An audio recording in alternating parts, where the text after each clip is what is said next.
పూరా లోకల్. ఏపీలో ఎన్నికల ప్రచారంలో భాగంగా గురువారం AP PCC chief YS Sharmila విజయవాడలో పర్యటించారు.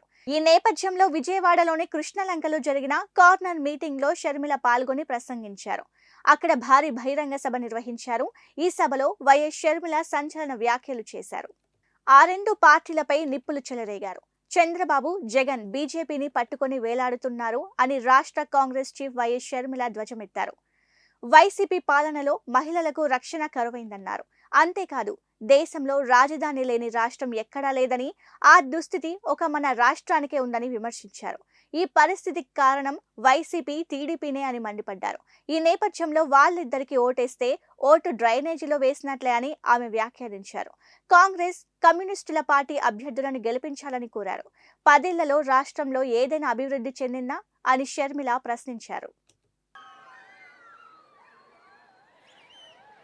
విజయవాడ ప్రజలకు మండుటి ఎండను సైతం లెక్క చేయకుండా, మండుటి ఎండను సైతం ఎదిరించి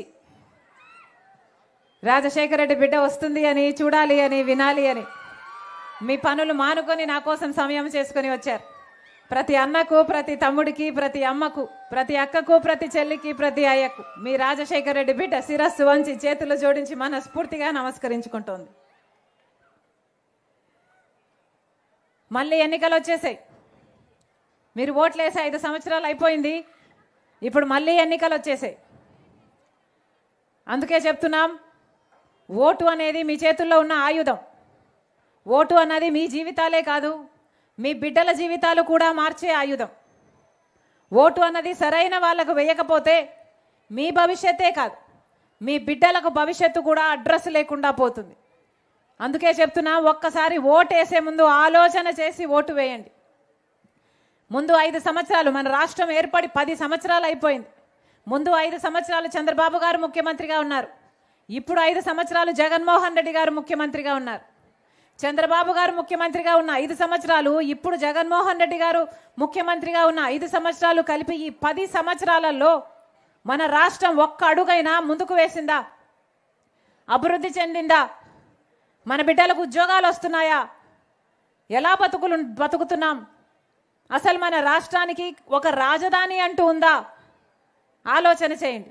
ఏం చెప్పారు? ఎన్ని మాటలు చెప్పారు? మోడీ గారు అయితే 10 సంవత్సరాలు, చంద్రబాబు గారు 10 సంవత్సరాలు ప్రత్యేక హోదా కావాలని ఆ రోజు అడిగితే మోడీ గారు 15 సంవత్సరాలు. ఇలా ఒకరి మీద ఒకరు వేసుకొని ఎంతగా మోసం చేశారు ప్రజల్ని ఆలోచన చేయండి. ఈ రోజుటి వరకు 10 సంవత్సరాలైనా మన హక్కైన ప్రత్యేక హోదా ఈ రోజుటి వరకు రాలేదు. కారణం, ముఖ్యమంత్రిగా ఉన్న చంద్రబాబు గారు దానికి తుంగలో తొక్కారు. ఇప్పుడు ముఖ్యమంత్రిగా ఉన్న జగన్మోహన్ రెడ్డి గారు కూడా దాన్ని తుంగలో తొక్కారు.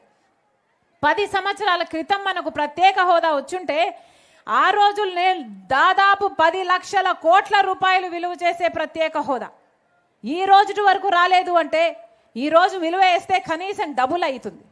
మరి ఈ రోజుటి వరకు సాధించడం చేత కాలేదు కదా చంద్రబాబు గారికైనా, జగన్మోహన్ రెడ్డి గారికైనా. మరి ఎందుకు వేయాలి చంద్రబాబు గారి తెలుగుదేశం పార్టీకి ఓటు? ఎందుకు వేయాలి జగన్మోహన్ రెడ్డి గారి వైసీపీకి ఓటు? ఒక్కసారి ఆలోచన చేయండి. అసలు రాజధాని లేని రాష్ట్రం ఎక్కడైనా ఉందా? మన భారతదేశంలో రాజధాని లేని రాష్ట్రం ఎక్కడైనా ఉందా అమ్మా? ఇక్కడ ఉందిగా, మనకుందిగా. ఉందా మనకు రాజధాని? పక్కన హైదరాబాద్ ఉంది, బెంగళూరు ఉంది, చెన్నై ఉంది. అన్ని రాష్ట్రాలకు అన్నీ ఉన్నాయి. మనకేముంది? చిప్ ఉంది. మనకేముంది? చేతిలో చిప్ ఉంది. అన్న అయితే లిక్కర్ కూడా ఉందమ్మా అంటున్నాడు. ఏం చేశారన్నా? 10 సంవత్సరాలు అయింది. రాజధాని ఎక్కడుంది? చంద్రబాబు గారు ఏం చెప్పారు?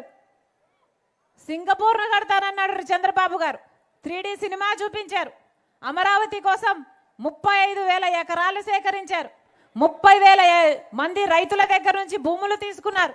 ఈ రోజు వరకు రాజధాని ఉందంటే ఆ భూములు తీసుకున్న రైతులు అన్యాయం అయిపోయారు తప్పితే ఈ రోజు వరకు కూడా రాజధాని లేదు. మోడీ గారు స్వయంగా వచ్చారు, ప్రధానమంత్రి హోదాలో వచ్చారు. 2015లో భూమి పూజ చేశారు. యమునా నది దగ్గర నుంచి తెచ్చిన మట్టిని హెలికాప్టర్లో తిరిగి చల్లి వెళ్ళారు. మన చేతికి మిగిలింది ఆ మట్టే.